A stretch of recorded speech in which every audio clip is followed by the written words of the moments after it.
अब royal rumble को होने में ज़्यादा दिन तो बचा हुआ नहीं है, तो आज मैं आपको बताने वाला हूँ उन सुपरस्टार्स के बारे में जो अपना रॉयल रंबल में पॉसिबल रिटर्न्स कर सकते हैं और ये सुपरस्टार बहुत दिन से WWE टेलीविजन से ऑफ चल रहे हैं। तो वीडियो में आगे बढ़ूं उससे पहले आप बताएं कि इस साल का रॉयल रंबल कौन सा सुपरस्टार जीत रहा है। तो जो पहले सुपरस्टार जिनका WWE ने रिटर्न कंफर्म कर दिया है वो कोई और नहीं बल्कि द वाइपर रैंडी ऑर्टन होने वाले हैं। जैसा कि आप लोग जानते हो कि रैंडी ऑर्टन लास्ट दिसंबर से ही WWE टेलीविजन से ऑफ चल रहे हैं। जब से केविन ओवेंस ने रैंडी ऑर्टन पे अटैक किया था तब से WWE ने यही दिखाया है कि रैंडी ऑर्टन अभी इंजर्ड चल रहे हैं। तो अब जब रॉयल रंबल आ चुका है तो इससे बड़ी गोल्डन अपॉर्चुनिटी और क्या ही हो सकती है कि WWE रैंडी ऑर्टन का रिटर्न करवाए। और वैसे भी देखो ना, रॉयल रंबल में Cody Rhodes versus Kevin Owens का WWE यूनिवर्सल चैंपियनशिप के लिए मैच भी होने वाला है। तो हो सकता है कि WWE रैंडी ऑर्टन का रिटर्न वहीं करवा दे और उसके बाद यह भी हो सकता है कि Randy Orton 30 men's Royal Rumble में कम्पीट भी करे।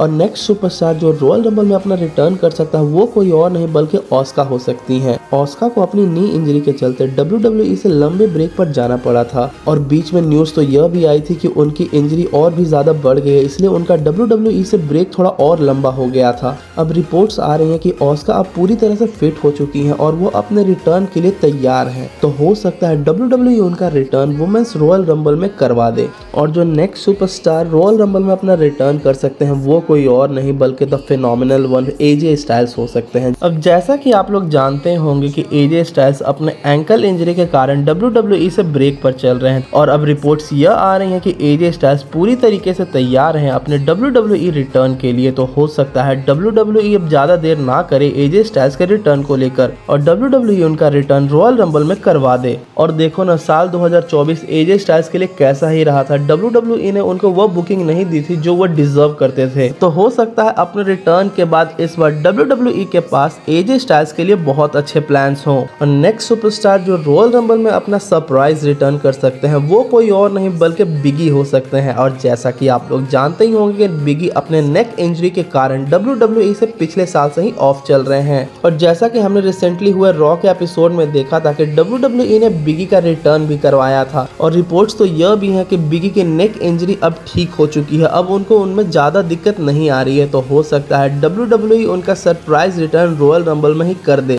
और वैसे भी देखो ना, न्यू डे की स्टोरी लाइन दिन पर दिन और भी कमाल होती जा रही है, तो उसमें बिगी का तड़का लगेगा तो बिल्कुल ही मजा आ जाने वाला है। तो WWE को अब ज्यादा देर नहीं करनी चाहिए बिगी के रिटर्न को लेकर। और जो नेक्स्ट सुपरस्टार जो रॉयल रंबल में अपना सरप्राइज रिटर्न करके सबको शॉक कर सकते हैं वो कोई और नहीं बल्कि द पीपल्स चैंप रॉक हो सकते हैं। जैसा कि आप लोग जानते हो कि WWE ने अभी तक कुछ भी ऐसा क्लेरिफिकेशन या हिंट नहीं दिया है द रॉक को लेकर कि क्या वो इस साल का रेसलमेनिया सीजन मिस करने वाले हैं। और जहां तक मुझे लग रहा है कि ये WWE के स्टोरी लाइन का ही पार्ट हो सकता है और हो सकता है WWE ऐसा जानबूझकर कर रही हो और हमें द रॉक का रिटर्न देखने को मिल सकता है रॉयल रंबल में। मैं यह तो कंफर्म नहीं कर सकता कि द रॉक 100% अपना रॉयल रंबल में रिटर्न कर रहे हैं, लेकिन हो सकता है कि WWE उनको किसी भी तरीके से रॉयल रंबल में बुक जरूर करे। बाकी आपका इस पर क्या सोचना है, क्या द रॉक रॉयल रंबल में अपना रिटर्न करेंगे? आप अपनी राय हमें कमेंट में जरूर बताएं। और कौन से सुपरस्टार हो सकते हैं जो रॉयल रंबल में अपना सरप्राइज रिटर्न कर सके।